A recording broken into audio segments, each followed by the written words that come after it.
aujourd'hui c'est Diogène et je vais faire une vidéo sur si euh, Marius avait gagné contre Sylla.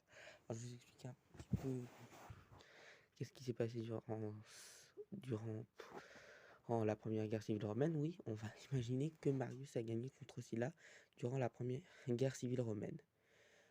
Alors, déjà, je dois beaucoup à Imperium Gallicum. Il m'a un petit peu aidé pour faire cette vidéo. Et donc, je vais vous mettre le lien dans la description de sa chaîne. Abonnez-vous à sa chaîne, hein, elle est très intéressante. Et donc, je vais vous faire une vidéo si la si je vais vous faire une vidéo si, désolé je bégaye, je sais, si Marius avait gagné contre Sylla. Allez, voilà, on commence. Alors, faut savoir que il y a eu une guerre civile à Rome entre Marius et Sylla. Faut déjà comprendre qu'il y a un conflit politique à Rome depuis très longtemps. D'un côté, vous avez les populares qui veulent aider les plébéiens, c'est-à-dire la classe sans titre de noblesse, et de l'autre, il y en a qui veulent aider les patriciens qu'on appelle optimates. Les patriciens, ce sont les nobles de la République. Il faut savoir que Rome est une république oligarchique ou aristocratique, on va dire ça comme ça. Et donc, Rome va subir une guerre civile entre un populares et un optimates, entre Marius et Sylla. Et on va imaginer dans ce scénario que, parce que dans la réalité, Marius a perdu contre Sylla. Sylla a gagné contre Marius, et Sylla a commis des actions horribles. Il a tué beaucoup de personnes, beaucoup de populares. Lorsqu'il a pris le pouvoir, il s'est nommé dictateur. C'est une institution qui permet d'avoir tous les pouvoirs à Rome. Euh, Et t'es dictateur pendant 6 mois, en fait, et t'as tous les pouvoirs. C'est pour le temps de gérer une crise. Et donc, si là, il va tuer beaucoup de populares, mais il va pas réussir à en tuer un, que vous connaissez très certainement, il se nomme Jules César. Mais bon, on va pas trop entrer dans les détails, je verrai ça dans une autre vidéo. Alors, selon moi,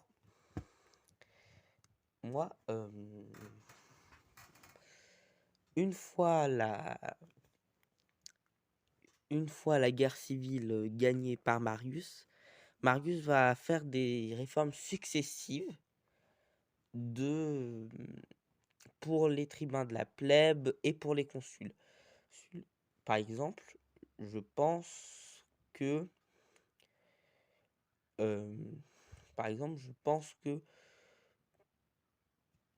il aurait fait plusieurs réformes agraires pour le peuple romain. Il faut savoir que les réformes agraires, les populares, ils y tiennent beaucoup, hein, à faire ça. Et donc, il fait plusieurs réformes agraires. Et il va faire aussi des réformes politiques, à mon avis. Beaucoup de réformes politiques. Par exemple, il va donner aux... Par exemple, il va faire beaucoup de réformes politiques et il va donner aux... Il va donner aux plébéiens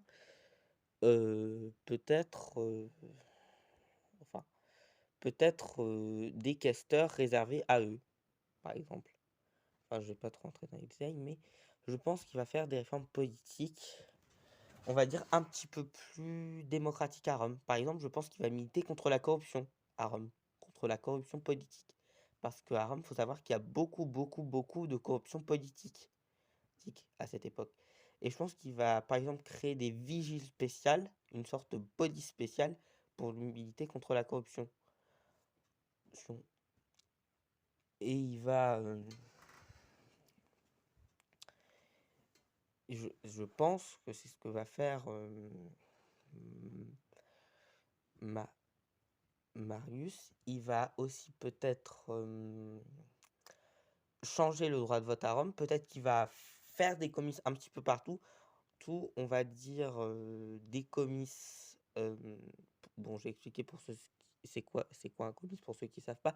Un comice, c'est une assemblée de citoyens romains où les citoyens vont voter leurs magistrats, c'est-à-dire ceux qui vont gouverner, et gouverner et administrer Rome. Et donc, peut-être qu'il aurait fait des comices un petit peu partout, parce qu'il faut savoir qu'on ne vote qu'à Rome. Qu'à Rome. Il y a un comice, mais uniquement à Rome. Donc vous vous rendez compte le niveau d'abstention qu'il y a. Surtout qu'à cette époque, à cette époque, les citoyens romains, ce sont tous les gens qui vivent en Italie. Donc imaginez que tous les gens qui vivent en Italie, ils ne peuvent voter qu'à Rome. Les frais de voyage, tout le monde ne peut pas y avoir accès. Et donc voilà ce qu'il fait, il va créer des comices un petit peu partout, tout, tout, et il va aussi changer la méthode de vote. Par exemple, maintenant, à Rome, seuls les patriciens votaient en premier. Et après que tout le monde après qu'on a atteint la majorité, ben, on ferme le vote et ceux qui n'ont pas voté rentrent chez eux. Très simplement. Et donc, je pense qu'il va faire ses réformes sur le vote. Peut-être déjà que les premiers arrivés voteront. Je pense que c'est ce qu'il va faire. Les premiers arrivés voteront. Voilà. Et je pense aussi qu'il va faire enlever ce mode de scrutin et que désormais à Rome, on vote, on vote et et que tout le monde vote en fait, qu'importe on a atteint la majorité ou non, tout le monde vote. Voilà, point barre. Et je pense que c'est ce qu'il va faire Marius. Voilà. Bon. Sinon, il se peut que oui, la République se transforme en empire parce que la République romaine était très instable. Elle ne fonctionnait que sur des conquêtes successives. Et je pense que oui, à un moment, la République aurait pu succomber, et se transformer en empire, ou elle aurait pu survivre, vivre, mais avec un contrôle fort des tribuns de la plèbe et des consuls. Bon, voilà, c'était tout pour cette vidéo. Oh, je vous souhaite à plus tard. Et je sais que pour le moment, je fais des vidéos très mauvaises, mais peut-être qu'à un moment, je vais réussir à en faire mieux. Voilà, c'était tout pour aujourd'hui. Au revoir.